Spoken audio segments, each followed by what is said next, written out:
जो बालपण गेला आहे तो मुंबई शहरातल्या ज्या हिरवी चाळ म्हणून आहे तर चाळीमध्ये राहून मोठा झालेला एक कार्यकर्ता आहे.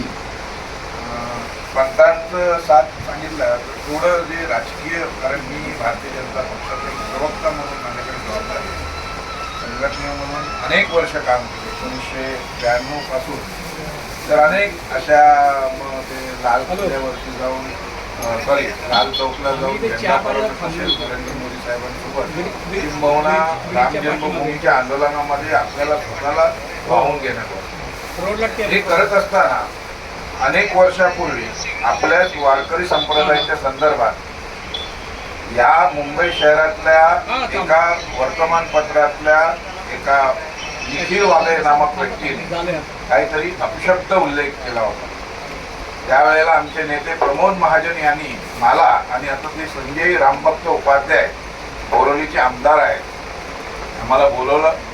त्यांनी सांगितलं की या वारकरी संप्रदायाच्या संदर्भात जे काही निखिल वागळेने लिहिलं आहे आणि त्याचा एक सहकारी होता, मला आता नाव आठवत नाही, त्याला बडवून काढा.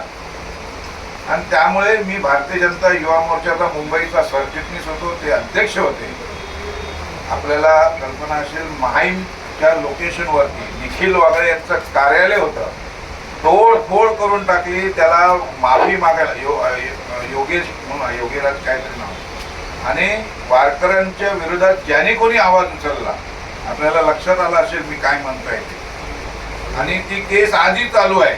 बँड्रा कोर्टात आम्ही आरोपी म्हणून तिथे हजर राहतो, परंतु त्या आरोपाला आम्ही सहज स्वीकार करत आहोत की हो आम्ही त्या निखिल वागळे असेल, तो जो कोणी दुसरा पत्रकार असेल, त्यांनी जे जे वारकऱ्यांबद्दल बोललं आणि त्याच्यासाठी माझ्यावरती आलेला गुन्हा माझ्यावरती असेल, रामभक्त संजय उपाध्याय असतील, त्यांनी स्वीकारलेला आहे आणि तो अजूनही कोर्टात चालू आहे. माझं जेवढं काही वारकऱ्यांसाठी करता आलं असतं ते मी केलेलं आहे, एवढंच त्याचा माझा संबंध असतो.